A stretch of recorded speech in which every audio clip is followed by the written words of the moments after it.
امریکہ کے اس فیصلے کی کہ اس نے کالعدم تنظیم لشکر طیبہ کے ساتھ تعلقات کی بنا پہ تحریک آزادی جموں کشمیر اور ملی مسلم لیگ کو انٹرنیشنل دہشت گرد تنظیموں کی فہرست میں شامل کر لیا ہے. اس فیصلے کو اٹھانے کا یہ وقت کس لحاظ سے مناسب سمجھا امریکہ نے, اسی بارے میں ہم بات کریں گے واشنگٹن کے تحقیقی ادارے بروکنگز انسٹیٹیوٹ سے وابستہ تجزیہ کار مدیحہ افضل سے. Madiha, welcome to view 360.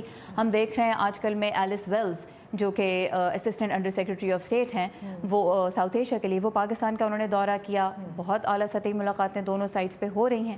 انہی کے دوران یہ فیصلہ سامنے آ جاتا ہے کہ پاکستان کی کالعدم تنظیم لشکر طیبہ کے بارے میں جو ملی مسلم لیگ کا فیصلہ اب آیا ہے.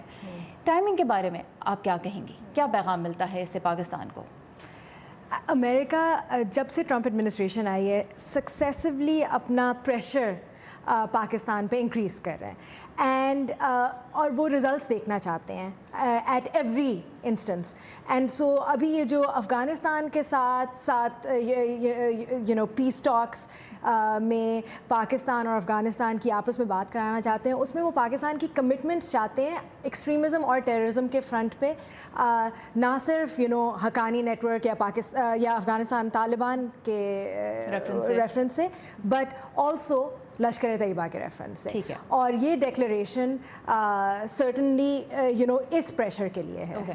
اچھا, ہم یہ جانتے ہیں کہ ہسٹری تھوڑی سی دیکھی جائے تو جہاں تک لشکر طیبہ کی بات ہے, پاکستان میں بھی کالعدم ہے اور امریکہ نے 2001 میں اس کو انٹرنیشنل ٹیررسٹ آرگنائزیشنز کی لسٹ میں ڈال دیا تھا.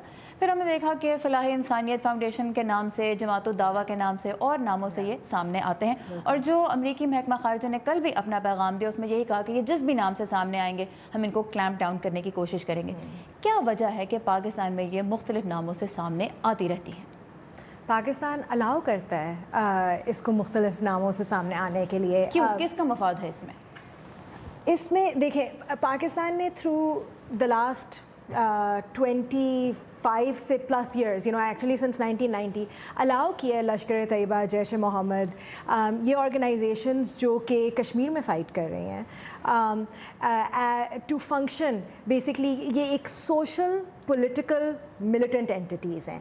اور یہ جو جب جماعت الدعوہ بنتی ہے, جماعت الدعوہ کا جو ایمبولینس فلیٹ ہے اس وقت پاکستان میں سیکنڈ لارجسٹ ایمبولینس فلیٹ ہے, رائٹ.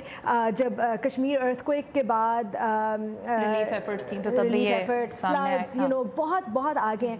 اور یہ کلیم کرتے ہیں, جماعت الدعوہ کلیم کرتے ہیں کہ وہ صرف چیریٹی آرگنائزیشن ہے, رائٹ, بٹ وہ پیچھے اس کے ایک ملیٹنٹ بیکنگ ہے.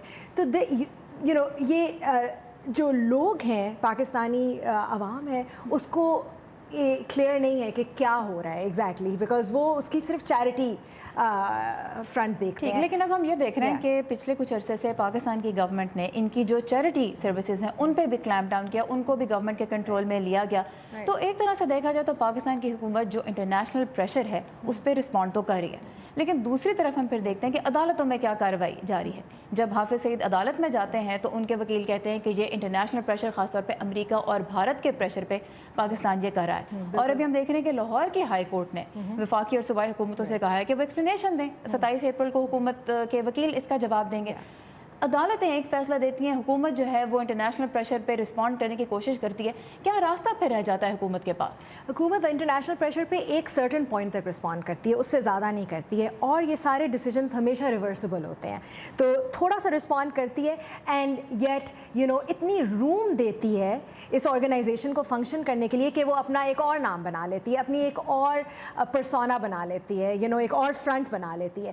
اینڈ سو کبھی بھی ان کو فلی ایلیمینیٹ نہیں کرتی. اس وقت آئی تھنک حکومت کو بلو بیک سے فیئر ہے, کیونکہ پبلک انڈرسٹینڈ نہیں کرتی کہ یہ ایک ملیٹنٹ آرگنائزیشن ہے. اور at this point this organisation has gotten so strong کہ حکومت کو بلو بیک سے فیئر, اور وہ اس کو فلی ایلیمینیٹ نہیں کرتی بیکاز وہ فیئر کرتی ہے کہ ووٹس چلے جائیں گے فار انسٹنس لوگوں کے جو کہ ان کو سپورٹ کرتے ہیں. Alright, مدیحہ افضل ہمارے ساتھ تھیں, بروکنگز انسٹیٹیوٹ سے منسلک تجزیہ کار. Thank you very much Madiha for your time and for your insight.